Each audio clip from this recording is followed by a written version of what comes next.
اس بات میں کوئی شک نہیں کہ جیسے جیسے سائنس ترقی کر رہی ہے ویسے ویسے ہمیں نئی چیزیں جاننے کو مل رہی ہیں، لیکن یہ بھی ایک حقیقت ہے کہ ابھی تک بہت کچھ ایسا ہے جس کو دیکھ کر سائنس بھی بالکل دنگ رہ جاتی ہے۔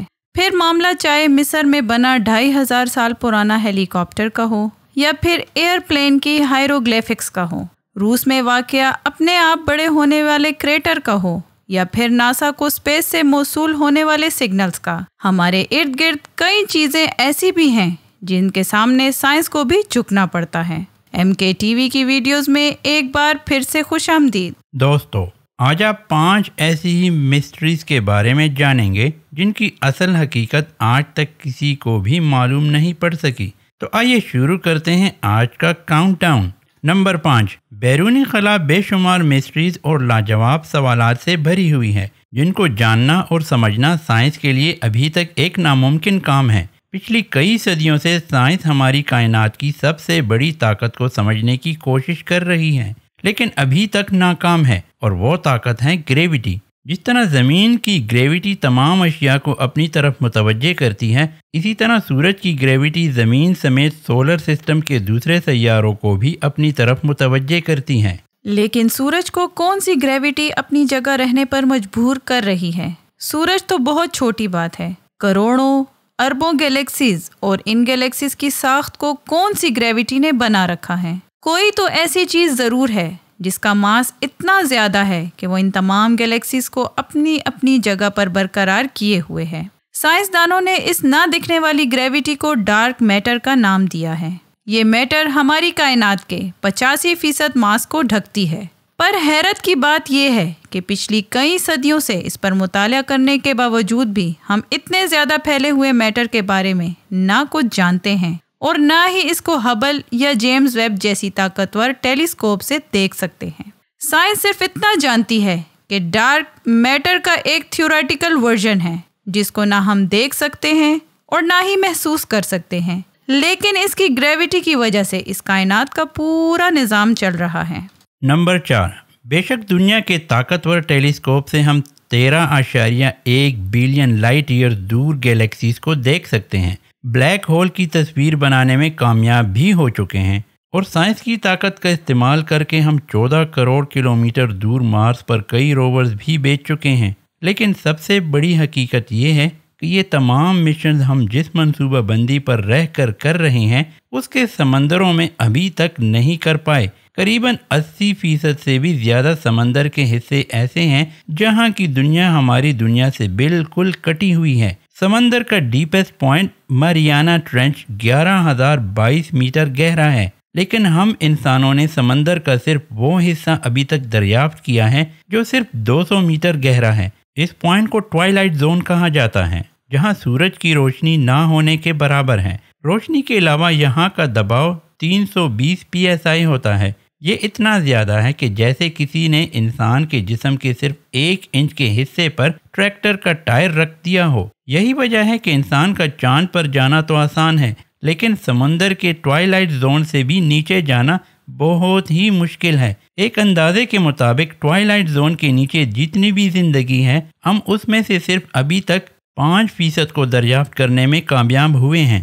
بقایا 95% میں کیا کچھ ہے، یہ ابھی تک سائنس کے لیے ایک مسٹری بنی ہوئی ہے۔ نمبر 3، ویسے تو ایک چھوٹی سی چیونٹی سے لے کر ایک بڑے ہاتھی تک جتنے بھی جاندار ہیں وہ مشکلات کو حل کرنے کے لیے اپنا دماغ استعمال کرتے ہیں۔ اگر دماغ نہ ہو تو کوئی بھی جاندار چھوٹی مشکل بھی حل نہیں کر سکتا، لیکن سلائم مولڈ کے نام سے پہچانے جانا والا یہ ایک بہت ہی سادہ حیاتیات ہے، لیکن اس کے ساتھ ہی یہ بہت پیچیدہ بات ہے، کیونکہ سلائم مولڈ کے پاس دماغ نہیں ہوتا اور اس کے باوجود بھی یہ بہت چالاک مانا جاتا ہے۔ سلائم مولڈ پیچیدہ چیزوں کو بڑی آسانی سے حل کرتا ہے اور یہ اپنے فائدے کے حساب سے فیصلے بھی کر لیتا ہے۔ حتیٰ کہ سائنسدانوں کو کئی ثبوت ملے ہیں کہ سلائم مولڈ دن کے مختلف اوقات کو بھی پہچان سکتا ہے، لیکن سوال یہ ہے کہ ایک سنگل دماغی خلیہ نہ ہونے کے باوجود سلائم مولڈ یہ سب کچھ کیسے کرتا ہے؟ یہ سوال سائنسدانوں کو آج تک پریشان کیے ہوئے ہیں۔ نمبر 2، اٹلانٹک اوشین کو ہوائی جہاز کے ذریعے اکیلے پار کرنے والی یہ ہیں ایمیلیا ایئرہرٹ۔ اپنے بچپن سے ہی ان کو مہم جوئی اور پرواز کرنے کا بہت شوق تھا۔ 1928 میں ایمیلیا نے اٹلانٹک اوشین کو اکیلے پار کر کے پوری دنیا کو حیران کر دیا، کیونکہ اس دن سے پہلے یہ کام کسی خاتون نے نہیں کیا تھا۔ اس کے بعد 1932 میں ہوائی سے US مین لینڈ تک اکیلے جہاز اڑا کر ایمیلیا نے وہ کر کے دکھایا جو آج سے پہلے کوئی پائلٹ بھی نہیں کر پایا تھا۔ اپنے شوق کو پورا کرنے کے لیے اور عالمی ریکارڈ بنانے کے لیے ایمیلیا نے پوری دنیا کا گول چکر کاٹنے کا منصوبہ بنایا۔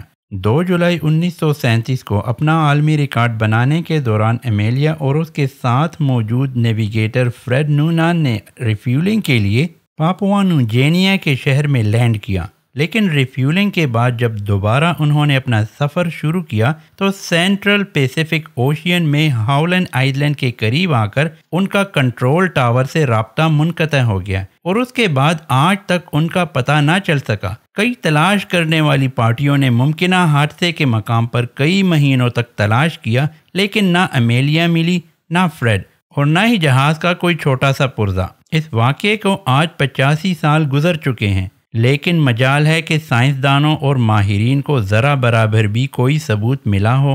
نمبر 1، یہ کوئی پینٹنگ نہیں بلکہ یہ چائنا میں موجود زینگی نیشنل پارک کی حقیقی تصویر ہے۔ 320 اسکوائر کلومیٹر پر پھیلا یہ نیشنل پارک اپنے رنگین پہاڑوں کی وجہ سے پوری دنیا میں مشہور ہے۔ رنگت سے بھری ان خوبصورت پہاڑیوں کو دیکھ کر ایسا لگتا ہے کہ ان کو شاید کسی نے کلر پینٹ کیا ہے۔ حقیقت میں یہ بالکل قدرتی ہے، لیکن سوال یہ ہے کہ یہ آخر کیسے ممکن ہوا؟